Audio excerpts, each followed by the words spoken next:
আসসালামু আলাইকুম ওয়া রাহমাতুল্লাহি ওয়া বারাকাতুহু। বিবি অনার্স প্রথম বর্ষ, প্রিন্সিপালস অফ অ্যাকাউন্টিং। আমি বেসিক আলোচনা অলরেডি করা হয়ে গেছে, অনেকগুলা ক্লাস অলরেডি করছি, 1 to 1 বোঝানো হয়েছে। এবার আমি লাইভে বুঝাবো। লাইভে বোঝানোর পরে ভিডিওগুলা দেখবে, তারপরে কোনো সমস্যা হলে প্রশ্ন সমাধান করানো হয়। অনলাইনের পড়াটা আমারটা আসলে একটু ভিন্ন প্রেক্ষাপট, তার রেজাল্ট ভালো করতেই হবে। আমি বুঝাবো নিশ্চিত, সে আমার কথা যদি সে মনোযোগ দিয়ে শুনে অবশ্যই রেজাল্ট ভালো হবে, সেটা বহুবার প্রমাণ হয়েছে। আগ্রহীরা জয়েন করতে পারো, আগ্রহ না থাকলে কাউকে কিছু করা যাবে না। আমি তাহলে আজকে শুরু করতে যাচ্ছি অ্যাকাউন্টিং ইকুয়েশন। অ্যাকাউন্টিং ইকুয়েশন করার আগে আমার শর্ত হলো তার জাবেদা পারতে হবে। সে যদি জাবেদা পারে তাহলে সে পারবে। জাবেদা পারার মধ্যে আবার হিসাব যে 5 প্রকার, আধুনিক পদ্ধতি হিসাব হলো 5 প্রকার। সেই 5 প্রকারের আলোচনা বহুবার করা হয়েছে। যেহেতু ইকুয়েশন নিয়ে আলোচনা হচ্ছে, যারা যখনই দেখবে ভিডিওটা যেন কিছু আইডিয়া পা, সেই বেসিক আইডিয়ার জন্য আমি আবার একটু শুরুতে একটু আলোচনা করেই দিয়ে দিচ্ছি।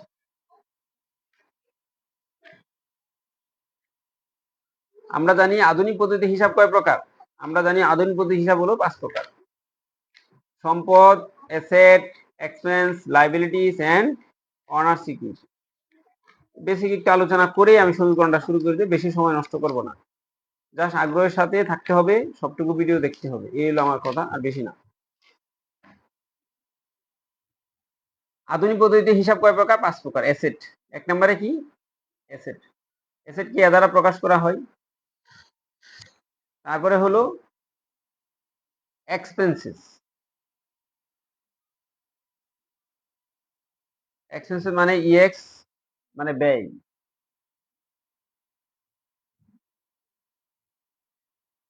তারপরে হলো রেভিনিউ। অনেকবার বলছি এই বিষয়গুলো, অনেকবার বলা হয়েছে। রেভিনিউ মানে আর। 3 নম্বরে হলো লাইবিলিটিস। লাইবিলিটি এল দ্বারা প্রকাশ করে। তারপরে হলো ওয়ার্নার সিকিউরিটি। এই বেসিক আলোচনা অবশ্যই থাকতে হবে। ওয়ার্নার সিকিউরিটি ওই দ্বারা প্রকাশ করা হয়। তাহলে এই যে হিসাব পাঁচটার মিনিং একটু জানা দরকার। অ্যাসেট হলো যেগুলা ভবিষ্যতে ইউজ করা যায়, দায় পরিশোধের সক্ষমতা রাখে, মুনাফা ক্রিয়েট করে, সেগুলো হচ্ছে সম্পদ। আর এক্সপেন্স হলো সম্পদের যে অংশ বুক করা হয়ে গেছে, যার থেকে ফার্দার কোনো ফেসিলিটি পাওয়া যাবে না, পেতে গেলে আবার ক্যাশ পেমেন্ট করতে হবে, অর্থাৎ সম্পদ দিতে হবে, সেটা হলো এক্সপেন্স। সম্পদের যে অংশ বুক করা হয়ে গেছে সেটা হলো এক্সপেন্স। যে প্রক্রিয়া সম্পদ বাড়ে, অ্যাসেট ইনক্রিজ হয় আর লাইবিলিটি ডিক্রিজ হয়, সেটা হলো রেভিনিউ। লাইবিলিটিস হলো যে থার্ড পার্টি যদি ক্লেম করে যে প্রতিষ্ঠানের সম্পদের উপর, সেটার নাম হলো লাইবিলিটিস। আর প্রতিষ্ঠানের সম্পদের উপর মালিকের যে পরিমাণ দাবি আছে সেটা হলো মালিকানা সূত্র। সম্পদ আর ব্যয় এই দুইটা নর্মাল জের হলো ডেবিট। অ্যাসেট এবং এক্সপেন্স, সম্পদ এবং ব্যয়ের সাধারণ জের কি? ডেবিট। ডেবিট হিসাবে বাম পাশ, ক্রেডিট হিসাবে ডান পাশ, এই তিনটা স্বাভাবিক জের ক্রেডিট। এই দুইটা যদি ইনক্রিজ হয় তাহলে আবার কি হবে? ডেবিট হবে। মানে জাবেদা যে ভালো ভালো পারবা না, এসএসসি হোক, এইচএসসি হোক, অনার্স হোক, মাস্টার্স হোক, মাস্টার্সে যারা কিছু অবশ্যই ভালো করে পারে আশা করি, ইনক্রিজ হলে ডেবিট হবে। জাবেদা না পারলে তুমি কিছু পারবে না, জার্নাল না পারলে তোমার দ্বারা কিছুই সম্ভব না। ইনক্রিজ হলে ডেবিট আর ডিক্রিজ হলে কি হবে? ক্রেডিট। আর এই তিনটা যদি কমে, যদি ডিক্রিজ হয় তাহলে হবে ডেবিট, আর যদি কি হয়? ইনক্রিজ হয় তাহলে হবে ক্রেডিট। অ্যাকাউন্টিং যে ইকুয়েশন, বেসিক ইকুয়েশন, যেটা হিসাব সমীকরণের মৌলিক উপাদান হলো 3টা। হিসাবের মূল উপাদান কয়টা? 3টা। Basic accounting equation, basic accounting equation. A সমান এল প্লাস ওই, রাইট?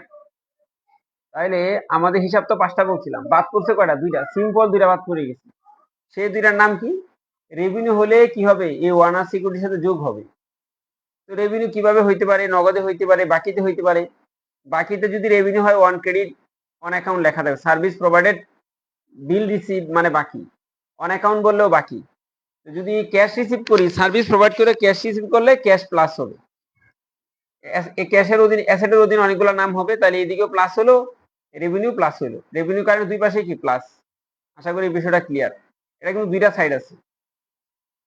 আর যদি এক্সপেন্স হয় তাহলে কি হবে, এই পাশে মাইনাস। এক্সপেন্স নগদে হইতে পারে, বাকিতে হইতে পারে। যদি নগদে হয় তাহলে ক্যাশ মাইনাস, আর দুই পাশে মাইনাস হলো। আর এক্সপেন্স যদি বাকিতে হয়, যেমন পারচেজ অন অ্যাকাউন্ট, বাকিতে ক্রয় করা হলো, তাই purchase debit, account payable credit. ব্যয় হলে ক্যাপিটাল মাইনাস। আর যদি কি হয়, ব্যয় হলে ক্যাপিটাল মাইনাস। আর যদি কি হয়, ব্যয়টা বাকিতে হয়, তাহলে অ্যাকাউন্টস পেয়েবল কি হবে, প্লাস হবে। তার মানে দায় বাড়লো, অ্যাকাউন্টস পেয়েবল কি হবে, প্লাস হবে। তাহলে রেভিনিউ এবং এক্সপেন্সের দুইটা হিসাব দিয়ে দিলাম। আর হলো এই ওনার্স ইকুইটি হলো মালিক যেটা ইনভেস্ট করে, সেটা হলো ক্যাপিটাল। মালিক যে কোম্পানিতে যে পরিমাণ দাবি রাখে সেটার নাম হলো ওনার্স ইকুইটি। আর মালিক ডিরেক্টলি ইনভেস্ট করলে সেটা ক্যাপিটাল। মালিক কোম্পানিতে কোনো ফেসিলিটি নিয়ে নিলে সেটার নাম হলো ড্রয়িংস বা উইথড্রয়াল। এই জন্য হিসাব সমীকরণের বর্ধিত রূপ আছে। তো আয় এবং ব্যয় বললাম, দায় বললাম, ব্যয় বললাম, আয়ের বিষয়টা বলা হলো, ব্যয়ের বিষয়টা বলা হলো। ক্যাপিটাল যদি মালিক ইনভেস্ট করে তাহলে ক্যাপিটাল হলে মালিকানা প্লাস হবে। আর মালিক তো অবশ্যই ক্যাশে বা অন্য কোনো অ্যাসেট প্রোভাইড করে সম্ভব কোম্পানিতে, তাহলে এই পাশে প্লাস হবে। আর যদি মালিক উত্তোলন করে মানে ড্রয়িংস, তাহলে এই পাশেও মাইনাস হবে, এই পাশেও মাইনাস হবে। আশা করি এই বিষয়টা ক্লিয়ার। এবার হিসাব সমীকরণ আরো দুইটা বিষয় আছে। যদি মালিক কি করে, মালিক যে honours of the company withdraw goods personal use, ব্যক্তিগত প্রয়োজনে যদি পণ্য উত্তোলন করে, তাহলে এইবার ক্যাপিটালে একবার কি হবে, প্লাস হবে, ক্যাপিটালে একবার মাইনাস হবে। বিনামূল্যে পণ্য বিতরণ যদি করে, তাহলে এই ক্যাপিটালে একবার প্লাস হবে, ক্যাপিটালে একবার মাইনাস হবে। এই হলো ক্যাপিটালের দুইটা ফাংশন। শুধু ক্যাপিটালে করে কি হবে, প্লাস মাইনাস। যুক্তি হলো, যদি পার্সেস উইথড্র করে, উইথড্র যদি গুডস করে, তাহলে পার্সেস উইথড্র ডেবিট, আমরা জানি উত্তোলন করলে মালিকানা কমে, সেই হিসাবে মালিকানা মাইনাস হবে। আর পার্সেস ক্রেডিট, ব্যয় কমে, ব্যয় কমলে আয় বাড়ে, আয় বাড়লে মালিকানা বাড়ে, সেই জন্য একবার প্লাস আর একবার মাইনাস। আর যখন বিনামূল্যে পণ্য বিতরণ করা হয়, তাহলে আমরা যাবে দেখি অ্যাডভার্টাইজিং এক্সপেন্স ডেবিট এবং পার্সেস ক্রেডিট। তো বিজ্ঞাপন যদি ব্যয় বাড়ে, ব্যয় বাড়লে মালিকানা কমে, সেই জন্য মাইনাস। আর পার্সেস ক্রেডিট, ব্যয় কমছে, ব্যয় কমলে মালিকানা বাড়ে, সেই জন্য প্লাস। একটা একই গড়ে একবার প্লাস হবে আর একবার মাইনাস হবে। সমীকরণের দুইটা সাইড আছে আমরা জানি, বাম পাশ আর ডান পাশ। বাম পাশে কোনো আইটেম যদি প্লাস হয়, ডান পাশে অবশ্যই প্লাস হবে। বাম পাশে কোনো আইটেম মাইনাস হলে ডান পাশে অবশ্যই মাইনাস হবে। একই পাশে একবার প্লাস আর একবার মাইনাস এক পক্ষে হইতে পারে, দুই পক্ষ হলে দুইবারই প্লাস হবে, মাইনাস হলে দুই পাশেই মাইনাস হবে। এই বিষয়গুলো আগে মনে রাখতেই হবে। এগুলা যারা পারবে না তারা কিন্তু অঙ্ক পারবে না। হিসাব সমীকরণের একটা বর্ধিত রূপ আছে, সেটা হলো কি, এ সমান এল প্লাস ক্যাপিটাল মানে মালিক যেটা সরাসরি ইনভেস্ট করে, আর মানে রেভিনিউ, আর হলো ক্যাপিটাল আর, ইএক্স মানে এক্সপেন্স, ডি মানে ড্রয়িংস। তার মানে মালিকানা সত্ত্বকে প্রভাবিত করে মোট কয়টা উপাদান পাইলাম, চারটা। মূলধনের কারণে মালিকানা বাড়ে, আয়ের কারণে মালিকানা বাড়ে, ব্যয়ের কারণে মালিকানা কমে এবং উত্তোলনের কারণে মালিকানা কমে। এই ছিল ইনিশিয়াল একদম আলোচনা, বেসিক আলোচনা বহুত করা হয়েছে। এবার আমাদের করতে হবে কি, এবার আমাদের একটা আমি অঙ্ক পড়ব, সেই জাবেদাটা ভালো করে পারতে হবে। জাবেদা পারার পরে তুমি ইকুয়েশন পারবা। প্রথমবারে আমি একটু এই জার্নালটা একটু পড়ে যাই, কি বললো দেখি। Hasan enterprise completed the following transaction in March 2016. Hasan এন্টারপ্রাইজে 2016 সালে নিম্নোক্ত লেনদেনগুলো সংঘটিত হয়। ট্রানজাকশন মানে লেনদেন, কমপ্লিট মানে সম্পূর্ণ হয় মার্চ মাসে 2016 সালে। প্রথমবারে বললো কি, দি ওনার সোল্ড হিজ পার্সোনাল ইনভেস্টমেন্ট, নিজস্ব বিনিয়োগ বিক্রি করছে ফর 1,50,000 টাকা, 1.5 লাখ টাকা বিক্রি করছে। এন্ড ব্রট ইট, এটাকে আনছে এজ মানে হিসেবে ক্যাপিটাল 1 লাখ টাকা। সে 1.5 লাখ টাকা বিক্রি করলেও ক্যাপিটাল হিসেবে কোম্পানিতে আনছে 1 লাখ টাকা। তার মানে সে যে পার্সোনাল সম্পত্তি বিক্রি করলো তার জন্য কোনো আমার কাজ করতে হবে না। সে কোম্পানিকে দিল কয় টাকা, কোম্পানি এবং মালিক আলাদা পক্ষ, আমরা সবসময় কাজ করবো কোম্পানির পক্ষ হয়ে। কোম্পানি অ্যাসেট বাড়ছে, কি asset, liquid asset, that is cash. তাহলে ক্যাশ ডেবিট ক্যাপিটাল ক্রেডিট, দুইটা ট্রানজাকশন পেয়ে গেলাম। ক্যাশ ডেবিট ক্যাপিটাল ক্রেডিট, টাকা হবে 1 লাখ। এই জায়গাটা পারতে হবে। আরেকটা জিনিস মনে রাখতে হবে, আমরা যে হিসাব 5 প্রকার পাইছি, ইকুয়েশন করার সময় সম্পদ, দায়, মালিকানা সূত্র, তিনটা জিনিসের নামে গড় হবে। যদি একাধিক সম্পদ হয় একাধিক সম্পদের নামে গড় হবে, একাধিক দায় হলে একাধিক দায়ের নামে গড় হবে, আর অনার সিকিউরিটির নামে আরেকটা গড় হবে। এর বাইরে কোনো গড় হবে না, মনে রাখতে হবে। আই ব্যয়ের জন্য কোনো গড় হবে না, ড্রয়িংস এর জন্য কোনো গড় হবে না। তাহলে একটা ক্যাপিটালের গড় আর একটা অ্যাসেটের গড় পেয়ে গেলাম ক্যাশ নামে। তারপরে আসলো পেড হাউস রেন্ট, যাবে দেখি house rent debit cash credit. ক্যাশের গড় অলরেডি হয়ে গেছে, হাউস রেন্ট হলো ব্যয়, ব্যয় হলে বলছি ক্যাপিটাল মাইনাস হয়। ক্যাশ ক্রেডিট মানে মূলধন নগদ কমছে, নগদে মাইনাস হবে, দুই পাশে বসায় দিলাম, নতুন কোনো গড় হবে না। তারপরে আসলো purchase merchandise for cash, purchase merchandise for cash. এবার একটু প্রশ্ন আছে এই জায়গায়, ভিন্ন নিয়মটা একসাথে শুরু করে দিলাম। আমরা যে 9-10 শুরু করে ইন্টারমিডিয়েট অঙ্ক করলাম, জার্নাল করছি যে হিসাব বিজ্ঞানের একটা পদ্ধতি, সেটা হলো পেরিয়ডিক ইনভেন্টরি সিস্টেম, পারপিচুয়াল না কিন্তু। তো পেরিয়ডিক পারপিচুয়ালের জন্য যে জার্নাল, পারপিচুয়াল সিস্টেম হলো যে সমস্ত কোম্পানি কম্পিউটার ভিত্তিক পণ্য হিসাব রাখে, অল টাইম স্টকের পরিমাণ জানতে পারে, সেটা হলো পারপিচুয়াল ইনভেন্টরি সিস্টেম। সেটার জন্য একটা পারচেজ করলে আমরা কি পারচেজ না বলে সেটাকে মার্চেন্ডাইজ ইনভেন্টরি বলবো, এবং সেটাকে ডেবিট করবো সম্পদ মনে করে। এই পার্থক্যটা রাখলেই হবে, বাকিটা অঙ্ক করার সময় দেখবা, সমস্যা হবে না আশা করি। তো মার্চেন্ডাইজ ডেবিট হবে এবং ক্যাশ ক্রেডিট হবে। তো মার্চেন্ডাইজ নামে একটা গড় হবে, ক্যাশের গড় তো আগেই করছি, নতুন গড় হবে না, দুইটা গড় অলরেডি পেয়ে গেলাম। তারপরে পাইলাম কার্গোর parcel merchandise from Zakir, Zakir একজন মানুষের কাছ থেকে ক্রয় করলাম, আবার বলেও দিচ্ছে অন অ্যাকাউন্ট, তার মানে বাকিতে ক্রয় করলে কি হয়, আবার merchandise inventory debit, accounts payable credit, নতুন কোনো গড় হবে না, অ্যাকাউন্টস পেয়েবল দায়ের গড় একটা হবে। তারপরে বোরোর 70 লাখ টাকা, 70,000 টাকা from the Prime Bank signed a note payable. এই যে ঋণ করলাম নোট পেয়েবলের মাধ্যমে, প্রাইম ব্যাংকের আমি দায়ী অলরেডি অঙ্গীকারনামা দিয়ে টাকা নিছি, তাহলে ক্যাশ ডেবিট এবং নোট পেয়েবল ক্রেডিট, সম্পদ বাড়ছে, দায় বাড়ছে। যে ক্যাশ সম্পদ বাড়ছে, ক্যাশটা আগেই বাড়ছে, নোট পেয়েবল নামে দায় নামে আরেকটা গড় হবে। তারপরে হলো সোল্ড মার্চেন্ডাইজ 85 টাকা, 85,000 টাকার মার্চেন্ডাইজ বিক্রি করা হলো, সেটার কস্ট প্রাইস ছিল 65, তার মানে 65,000 টাকার জিনিস 85,000 টাকা বিক্রি করা হলো, আমার মার্চেন্ডাইজ কমে গেছে 65,000, মার্চেন্ডাইজ থেকে মাইনাস হবে 65,000। যেহেতু বলে নাই বাকির কথা, তাহলে ধরে নিব এটা ক্যাশে সেল হয়েছে, তাহলে 85,000 টাকা নগদে প্লাস হবে, এবং 20,000 টাকা লাভ হয়েছে সেটা মূলধনে প্লাস হবে। তারপর হলো সোল মার্চেন্ডাইজ টু আজিম, আজমের কাছে বিক্রি করা হলো 1,20,000, কস্ট প্রাইস 85। এ জায়গাও বোঝা যাচ্ছে বাকিতে বিক্রি করলাম, তাহলে অ্যাকাউন্ট রিসিভেবল ডেবিট, বাকিতে বিক্রি করলে অ্যাকাউন্ট রিসিভেবল সৃষ্টি হয়, তো অ্যাকাউন্ট রিসিভেবল ডেবিট 1,20,000 টাকা, মার্চেন্ডাইজ থেকে মাইনাস হবে 85,000 টাকা, আর লাভ হয়েছে আমার কয় টাকা, আমার লাভ হলো 1,20,000 আর 15 মানে 1,35,000 টাকা লাভ, লাভের টাকাটা ক্যাপিটালে যোগ হবে। তারপরে payment receive in on account, বাকিতে যে বিক্রি করলাম সেই টাকাটা আমি রিসিভ করছি, তার মানে দেনাদার থেকে টাকা পাইছি, account cash debit account receivable credit 60,000 টাকা। সর্বশেষ পেড স্যালারি, স্যালারি পেড করছি কত, 1,00,000 টাকা স্যালারি, তাহলে salary expense debit cash credit. তাহলে আমরা কি করব, আমরা গড় করব। ট্রানজাকশন কয়টা আছে একটু দেখে নিব আগেই, 1টা 2টা 3টা 4টা 5টা 6টা 7টা 8টা 9টা, 9টা ট্রানজাকশন আছে, 2টা করে বেশি করব, 11টা করব। কয়টা, 11টা। আবার গুনি, 1টা 2টা 1টা 2টা 3টা 4টা 5টা 6টা 7টা 8টা 9টা, 9টার জন্য টান দিব 11টা। অ্যাসেটের গড় পাইছি 3টা, দায়ের গড় পাইছি 2টা, আর একটা রিমার্কস মন্তব্যের নামে একটা গড় হবে। এবার আমরা অঙ্কতে চলে আসবো, মনোযোগ দিয়ে গড়টা দেখবা কিভাবে করি, সেই অনুযায়ী অঙ্ক করলে হবে।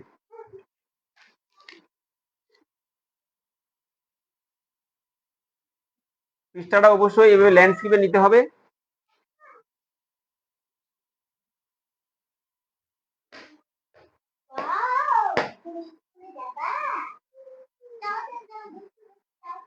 Tabular analysis of transaction, tabular analysis of the transaction লিখে দিলেই হবে, বা তারিখটা আমি জায়গায় লিখবই। তো কোম্পানির নাম হলো হাসান এন্টারপ্রাইজ, পেন্সিল দিয়ে ঘরটা করবা, এই যে হাসান এন্টারপ্রাইজ, ঘরটা একটু পিচ্ছি করতে হবে, বেশি বড় লয়ে গেছি না, Hasan enterprise.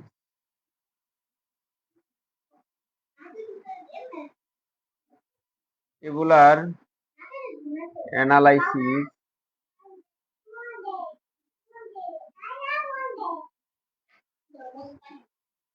Analysis of transaction, বিবরণী থেকে টেবুলা এই এটি ব্যাখ্যা প্রদান। গড়টা যেমনি করতেছে আর এই গড়টা আঁকা বাঁকা হয়েছে, একটু হাত দিয়ে করছি তো প্রথম গড়টা একটু বড় দিব অবশ্যই। এবার হচ্ছে বাম পাশে কি হবে, ডেট, বাম পাশে ডেট, আর ডান পাশে কি রাখবা, রিমার্কস মানে মন্তব্য, এটা হলো রিমার্কস। আমার কাছে যাও, আমার কাছে যাও, আয় শের বাবুরে নিয়ে যা, আয় শের বাবুরে নিয়ে যা, যাও যাও যাও যাও যাও যাও, করে দিব করে দিব, খুলে দিব। আচ্ছা আচ্ছা আচ্ছা, এই বিজয় আলিস রে, আর একটা পরে দিতে যাও, কি যাও আরেকটা পরে দিতে যাও যাও যাও যাও যাও, এই সেরা বাবুরে নিয়ে যাও, আরেকটা পড়াইছো। এবার কি করব, এই মাছ বরাবর টান দিব, আর এই দিক দিয়ে আমি টান দিব কয়টা, 11টা টান দিব, 2টা টান বেশি দেবো, সব সমান রাখবা, 1টা 2টা 3টা 4টা 5টা 6টা 7টা 8টা 9টা, এই যে দেখো 10টা হয়ে গেছে।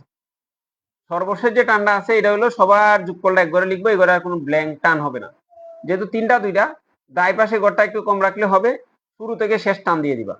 আমি যেভাবে গড়টা করি এইভাবে গড়টা আগে শেষ করো। এবার এদিকে কি করবা, এই মাঝ বরাবর থেকে নোট পেয়েবল, অ্যাকাউন্টস পেয়েবল, আরে সরি সরি টু সে দায়ও 3টা ছিল তো, 2টা না, একটা ভুল করছি, যাক আমি একটু পিচ্ছি করে টেনে দিব। এই সবার শেষেরটা হলো ক্যাপিটাল, এই শেষ গড়ে দেখো এই গড়টা ফাঁকা রাখবা, আমি আবার 2টা, এই যে একটা গড় দেয় এই গড়ে কোনো টাকা নাই, সবার গড়টি একসাথে যোগ করলে লিখবো, আর এই পাশেও 3টা হবে,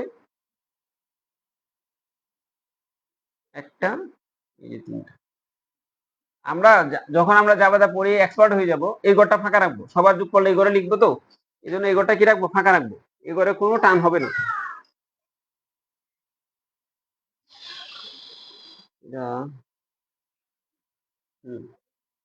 এবার আমরা লেখা শুরু করবো, ইনিশিয়াল লেখা হয়েছে, প্রথমবারে কি হবে, ডেট হবে, প্রথমে কি হবে, ডেট, তারপরে হলো asset,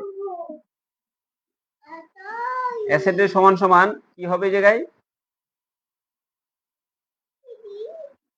liabilities plus owners equity. যেহেতু আমি অঙ্ক পড়ে আগেই জেনে গেছি কি কি গড় হবে, সেই গড়ের নামগুলো বসাই দিই। ক্যাশ হবে মার্চেন্ডাইজ ইনভেন্টরি, মার্চেন্ডাইজ ইনভেন্টরি, এটা হলো অ্যাকাউন্ট রিসিভেবল, অ্যাকাউন্ট ইকুয়াল হবে, এটা হবে অ্যাকাউন্টস পেয়েবল, অ্যাকাউন্টস পেয়েবল, এটা হবে নোট পেয়েবল, আর এটা হবে ক্যাপিটাল। জাবেদা বলছে অবশ্যই এক্সপার্ট থাকতে হবে। প্রথমবারে 2000 কত সাল সাল লেখা আছে কিনা অঙ্কটা দেখবো, অঙ্কটা হলো 2016 সাল, জানুয়ারি মাসের 1 তারিখ, ইনভেস্ট করছে ক্যাশ 1 লাখ টাকা, 1 লাখ টাকা ক্যাশে বসাও, 1 লাখ টাকা ক্যাপিটালে বসাও, আর রিমার্সে লিখে দাও ইনভেস্টমেন্ট, এটা লিখতেই হবে, বা এই প্রারম্ভিক বিনিয়োগ লিখতে পারো, বা ইনভেস্টেড বাই ওয়ার্নার এটা লিখতে পারো, দেখো কতটুক লেখা যায়, জায়গা নাই তো, ইনভেস্টমেন্ট বসায় আছে, ইনভেস্টমেন্ট হইলে 1 লাখ টাকা।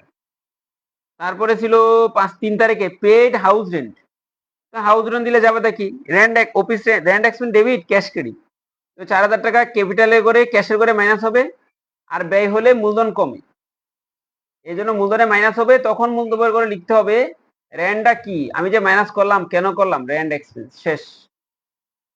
তারপরে বলছে 8 তারিখ পার্সেল মার্চেন্ডাইজ জাকির থেকে, না পার্সেল মার্চেন্ডাইজ ফর ক্যাশ 60,000 টাকা। বলছিলাম যে সমস্ত কোম্পানিগুলা দৈনন্দিন নিত্য মজুত পদ্ধতিতে ক্রয় করে কম্পিউটার ভিত্তিক এনি টাইম তাদের স্টকের পরিমাণ জানা যায়, তাদেরকে বলা হয় তারা পারপেচুয়াল ইনভেন্টরি সিস্টেম মেনটেন করে। 60,000 টাকা মার্চেন্ডাইজ ইনভেন্টরি কিনলাম, তাহলে পার্সেন্টেজ ইনভেন্টরি ডেবিট হবে সম্পদ মনে করে, আর ক্যাশ ক্রেডিট হবে ৬০,০০০ টাকা। তখন আর ক্যাপিটাল করে কোনো মন্তব্য দিতে হবে না। এলো ৪ তারিখ, এরপরে ৮ তারিখ আবার মার্সেন্টাইজ কিনছি। তবে মার্সেন্টাইজ কিনছি কয় টাকা? ১,০০,০০০ টাকা মার্সেন্টাইজ কিনছি। তাহলে ১,০০,০০০ টাকা মার্সেন্টাইজ ইনভেন্টরি ডেবিট হবে, অ্যাসেট বাড়ছে সেই হিসাবে ডেবিট। যেহেতু বাকিতে কিনছি তাহলে অ্যাকাউন্টস পেয়েবল ক্রেডিট। এই জন্য অ্যাকাউন্টস পেয়েবল করে ১,০০,০০০ টাকা। দুই পাশে প্লাস হচ্ছে কিন্তু। আশা করি বিষয়টা ক্লিয়ার। তখন আর ক্যাপিটালে করে কোনো মন্তব্য দিতে হবে না। ক্যাপিটালে করে মন্তব্য হবে কখন? যদি ক্যাপিটাল বাড়ে অথবা কমে। ৮ তারিখের পরে আসলো ১০ তারিখ, বড়োর 70,000 টাকা ক্যাশ করলাম, তাহলে ক্যাশ টাকা ডেবিট বাড়লো 70,000 টাকা, আর দায় বাড়ছে, দায়ের নাম হলো নোট পেয়েবল 70,000 টাকা। দুই পাশে বাড়ছে। আশা করি এটাও ক্লিয়ার। ১০ এর পরে আসলো ১৬ তারিখ, মার্চেন্ডাইজ বিক্রি করছি 85 ফর ক্যাশ, তাহলে ক্যাশ ডেবিট করবো 85,000 টাকা। কিন্তু মার্চেন্ডাইজের কস্ট প্রাইস ছিল 65, তাহলে মার্চেন্ডাইজ আমার কমে গেল না? মার্চেন্ডাইজ থেকে 65 টাকা মাইনাস হবে। বেসিক্যালি ৬৫,০০০ টাকার জিনিস ৮৫,০০০ টাকা বিক্রি করছি, লাভ হয়েছে কয় টাকা? ২০,০০০ টাকা। এই ২০,০০০ টাকা লাভ ক্যাপিটালে যোগ হবে। লিখতে হবে প্রফিট অন সেলস, এটা লিখে দিলেই হবে। Profit on sales. ১৬ তারিখের পরে আবার হলো ২১ তারিখ, সোল মার্চেন্ডাইজ 1,20,000, তবে অন অ্যাকাউন্ট আজমের কাছে বিক্রি করছি, মানে বাকিতে বিক্রি করছি। কস্ট প্রাইস ছিল 85, তাহলে অ্যাকাউন্ট রিসিভেবল ডেবিট ১,২০,০০০। যে মার্চেন্ডাইজ বিক্রি করলাম সেটার দাম 85, তাহলে 85 মাইনাস হবে। ৮৫,০০০ টাকা দিন ১,২০,০০০ বিক্রি করছি, লাভ হয়েছে কত? ৩৫,০০০ টাকা। সেই ৩৫,০০০ টাকা ক্যাপিটালে যোগ হবে। নগদে লাভ, নগদে বিক্রি করি লাভে, বাকিতে বিক্রি করি লাভ হইলে ক্যাপিটাল প্লাস হবে। এটাও কি হবে? Profit on sales. Profit on sales. আশা করি মন্তব্য কখন হবে? যদি ক্যাপিটাল বাড়ে অথবা কমে। ক্যাপিটাল না বাড়লে না কমলে কোনো মন্তব্য লিখতে হবে না। আশা করি এই পর্যন্ত clear. Payment receive on accounts 60,000 টাকা রিসিভ করলাম। তো পেমেন্ট যেহেতু আমি রিসিভ করছি, পেমেন্ট কার থেকে রিসিভ করি? কেউ আমার এমনি ফ্রি ফ্রি টাকা দিয়ে যায় নাই। যাকে আমি বাকিতে বিক্রি করলাম সেই লোক আমাকে টাকা দিল। তার মানে টাকা রিসিভ করলে cash debit, account receivable credit. তাহলে ক্যাশের বাড়বে আর অ্যাকাউন্ট রিসিভ হলে কমবে। কমলে ব্র্যাকেট হয়, আর সরাসরি বাড়লে সরাসরি লিখলেই এটা প্লাস বোঝাচ্ছে। সর্বশেষ স্যালারিজ পেড করলাম কত টাকা? স্যালারিজ পেড করা হলো 1,00,000 টাকা স্যালারি পে করছি। 1,00,000 টাকা স্যালারিজ এক্সপেন্স ডেবিট, ব্যয় হলে ক্যাপিটাল মাইনাস, তাহলে ক্যাপিটালের করে কি হবে? মাইনাস হবে 1,00,000 টাকা। মন্তব্য কি লিখতে হবে? Salaries expense. Salary expense debit, এজন্য ব্যয় হলে ক্যাপিটাল মাইনাস, আর যেহেতু ক্যাশ ক্রেডিট তাহলে ক্যাপিটাল থেকে মাইনাস হবে 1,00,000 টাকা। শেষ, হিসাব নিকাশ বসে গেল। এবার আমার কাজ কি? সবগুলা পোস্টিং কিন্তু দেওয়া হয়ে গেছে। পোস্টিং দেওয়া হয়ে গেলে যে কাজটা করতে হবে, তোমরা দেখবা 1,20,000 থেকে 60,000 টাকা বাদ দিলে এই 60,000 টাকা বসায় দেয় করে। শেষ। এই জায়গায় ছিল 85। একটা কাজ করি, 1,00,000 থেকে 85 গেলে 60 থেকে 65 এবং 85 দুইটা মাইনাস হবে 1,60,000। এই দুইটা যোগফল কত? 1,14,000, 1,50,000। 1,60,000 থেকে 1,50,000 গেলে কত হবে? 10,000 টাকা স্টক রয়ে গেছে। 1,60,000 থেকে 1,50,000 চলে যাবে, তাহলে 10,000 টাকা থাকবে। অ্যাকাউন্টস পেয়েবল 1,00,000, অ্যাকাউন্টস পেয়েবল 1,00,000 টাকা, আর নোট পেয়েবল 70,000 টাকা, বসায় 70,000। এবার ক্যাপিটালে একটু কাজ টাজ করতে হবে, ক্যালকুলেটরে ধরো কি আছিল। 1,00,000 থেকে 4,000 বাদ দিলে 1,04,000। 1,00,000 শুরু করছে, আবার 1,00,000 চলে গেছে, তার মানে আমার কি টাকা নাই। এদিকে ক্যাপিটাল, এই যে লাভ হয়েছে কত টাকা? 20,000 আর 35, 55,000 টাকা। 55 থেকে আবার 4,000 বাদ দিলে কত হয়? 51,000 টাকা আমার ক্যাপিটাল আছে মাত্র। 51,000 টাকা আছে। এই পাশ কমপ্লিট। এবার অ্যাসেট পাশটা একটু যোগ বিয়োগ করতে হবে। অ্যাসেট পাশে কি হবে? ক্যাশে দেখতে হবে কি ছিল। 1,00,000 প্লাস 1,00,000 মাইনাস, এইটাও শেষ। মাঝে প্লাস মাইনাস করলে আমার অঙ্ক শেষ। 60,000 প্লাস 60,000 মাইনাস, এই জায়গায় 60,000 প্লাস, এইটাও শেষ। এই দুইটা ধরবো এবার। 70 আর কত 1,55,000 1,55,000 70,000 আর 85,000 ক্যালকুলেটারে চাপ দিবা প্লাস মাইনাস চাপ দিলে ফলাফলটা চলে আসবে। আমি মুখে করতেছি তো এই জন্য আমি হিসাব করতে সহজ কোন দিকে হচ্ছে। এই 70,000 আর 85,000 হলো 1,55,000 4,000 বাদ দিলে 1 লাখ কত হবে 55 জায়গায় 1,51,000 টাকা হবে 1 লাখ কত হবে 51,000 টাকা হবে তাই না 1,51,000 টাকা রাইট কিনা রাইট এই পাশে যোগ করি 60,000 আর 1,51,000 60 এটা 1,60,000 না 51,000 আর 10,000 61,000 2,61,000 1,61,000 আর ওদিকে 60 60 আর 60 2,21,000 টাকা হয় এদিকে কত 70 আর 50 1,20,000 আর 1 লাখ 2,21,000 দুই পাশ মিলে গেছে অঙ্ক মিলে গেছে 2 লাখ টাকা এই তিনটা টাকা যোগ করলে হলো 2 লাখ কত 21,000 টাকা এটা এই পাশে কত 2,21,000 টাকা এভাবে যদি অঙ্কটা মিলে যায় তুমি 10-এ 10 পেয়ে যাবা প্র্যাকটিস তো করতেই হবে আরো বহুত অঙ্ক দেওয়া আছে দিনাজপুর সরকারি কলেজের একজন স্টুডেন্ট সে পড়ে জাভাটা যথেষ্ট শেখানো হলো আশা করি এবার পারবা সমস্যা হবে না তাহলে এই পাশে যখন দুই পাশে অঙ্কটা মিলে যাবে তাহলে অঙ্কটা শেষ 10-এ 10 পাওয়া যাবে এ পর্যন্ত থাকবে সবটুকু ভিডিও আগে জাভাটা শিখতে হবে বেসিক যা যা বলা হয়েছে সব শিখতে হবে প্র্যাকটিস ছাড়া উপায় হবে না প্র্যাকটিস অবশ্যই করতে হবে আজকের মতন রাখবো আল্লাহ হাফেজ